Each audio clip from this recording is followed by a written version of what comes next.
Olá, bem-vindos ao meu canal, sou a Cristiana e hoje nós vamos resolver mais um exercício de termodinâmica de um ciclo de potência de gás ideal reversível.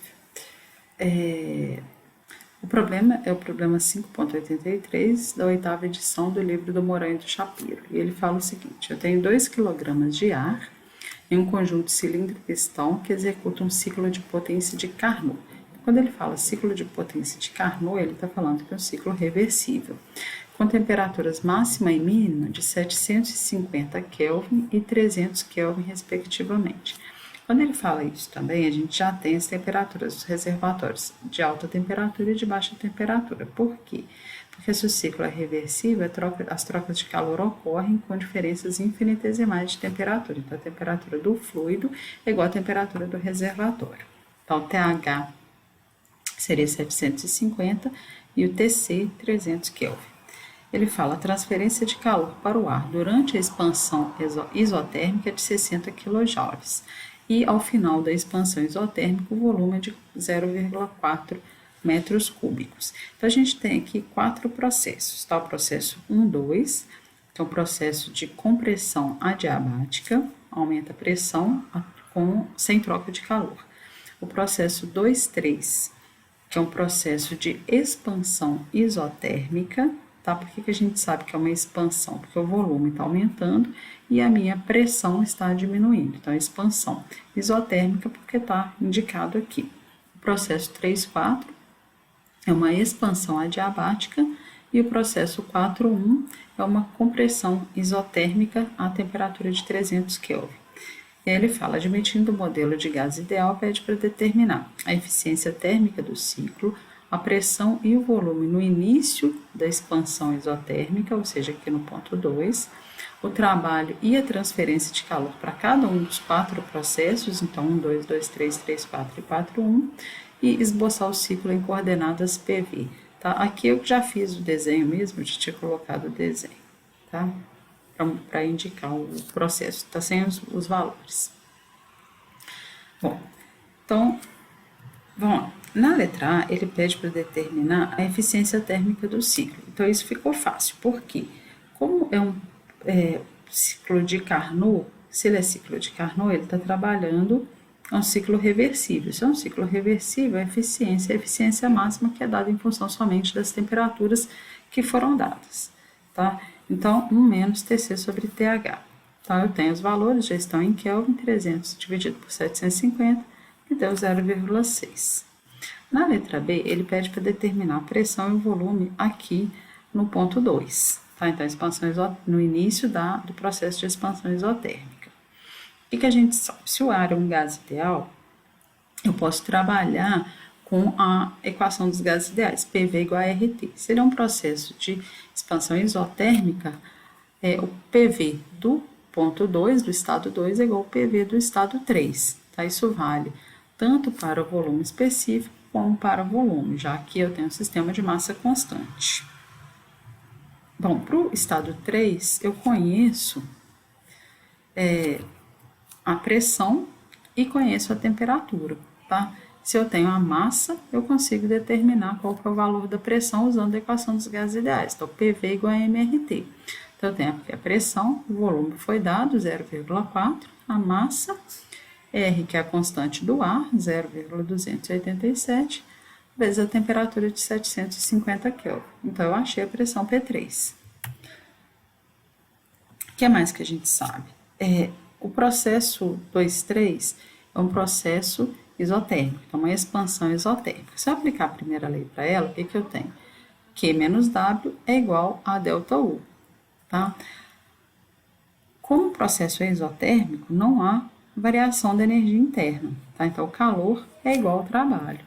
E aí, a gente consegue determinar o trabalho, porque foi dado o calor. Então, o trabalho 60 kJ, tá? Bom, o que mais que a gente sabe? O trabalho, o processo isotérmico de um gás ideal é um processo politrópico com N igual a 1.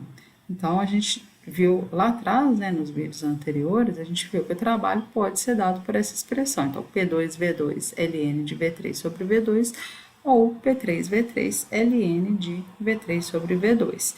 Se eu usar essa primeira expressão aqui, ó, eu tenho o trabalho é igual, desculpa, eu vou usar a segunda, né? P3, V3, ln de V3 sobre V2, que aí eu fico com uma incógnita só. Se eu usar eu posso até usar P2, V2, né? Mas aí fica mais difícil eu resolver. Então, eu acho o meu valor P2, 0,348 metros cúbicos.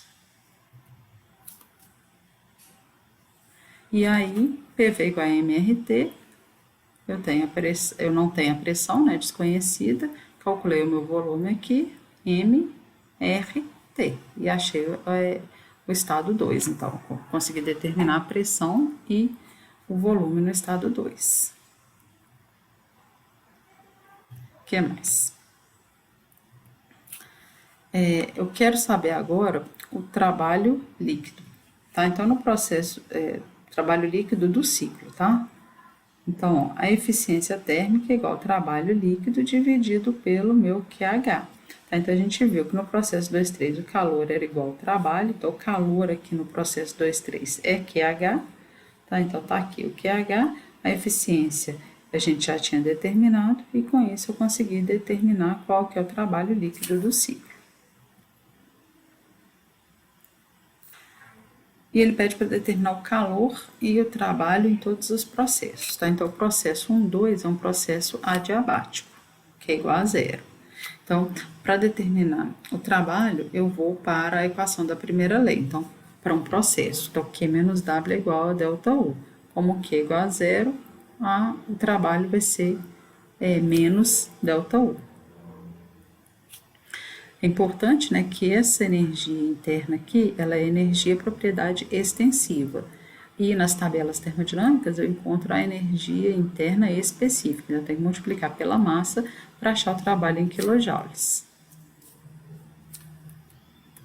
Então, se a gente olhar na tabela A22, a gente tem que lembrar o seguinte, né, o ar, um gás ideal. Então, para um gás ideal, a gente assume que a energia interna varia somente com a temperatura. Então, nessa tabela 22, a gente tem, em função da temperatura, a energia interna do ar. Tá? Então, tem para as temperaturas 300 e 750 Kelvin, que são as temperaturas que a gente tem. Tá? Escrevi aqui T1, T2, T3 e T4, só para ficar mais fácil na hora de achar os valores, mas nós só temos duas temperaturas. Então, eu coloquei 300, 750, 750 e 300. E, obviamente, né, a 2 é igual a 3, então a energia interna de 2 é igual a energia interna de 3, e a de 1 é igual a de 4. Tá? Então, para o processo 1, 2, né, que é esse daqui, eu tenho menos trabalho igual a M ΔU, e o ΔU aqui vai ser o final menos o inicial. Então, o 2, 551,99, menos o 1, 214,07. E achei que o trabalho no processo 1, 2. O processo 2, 3 a gente já tinha determinado, tá? O calor e o trabalho, tá bom para o processo 3, 4, que é um processo também adiabático. Tá? Seria um processo adiabático, Q é igual a zero, e o trabalho é igual a variação da energia interna com sinal trocado, tá? Então, seria o 4 menos o 3, então tem o mesmo trabalho do processo 1, 2, porém com sinal trocado. Por fim, o processo 4.1, ele é um processo isotérmico, eu não tenho variação da energia interna, então o calor é igual ao trabalho, tá? Mas eu posso usar também essa outra correlação, que é a primeira lei para um ciclo. Então, a integral cíclica do trabalho é igual à integral cíclica do calor. Então, QH menos QC é igual ao trabalho líquido, tá? Então, o QH foi dado, o trabalho líquido foi dado não, nós conseguimos determinar, tá? Então, com isso, eu acho que o QC é igual a 24 kJ. E aí, esse valor é em módulo. Quando a gente usa a equação dessa maneira aqui, ó, a gente já trabalha com os valores em módulo, tá? Então, o módulo de QC é igual a 24, porém, como o QC, né, o calor que está sendo é um motor térmico, né, no ciclo de potência. Então, no ciclo de potência, ele está liberando calor para o reservatório abaixo de temperatura. Como ele está deixando o nosso ciclo, ele tem o valor negativo. Então, o QC é menos 24 kJ. Tá? Como o calor é igual ao trabalho nesse processo seria um trabalho negativo. E aqui eu resumi os dados na tabela, tá? Então, o calor e o trabalho no processo 1.2, processo 2.3, processo 3.4 e processo 4.1. E aí eu fiz a conta final aqui, somando todos os termos, né, para ver que a integral cíclica do calor tem que ser igual à integral cíclica do trabalho.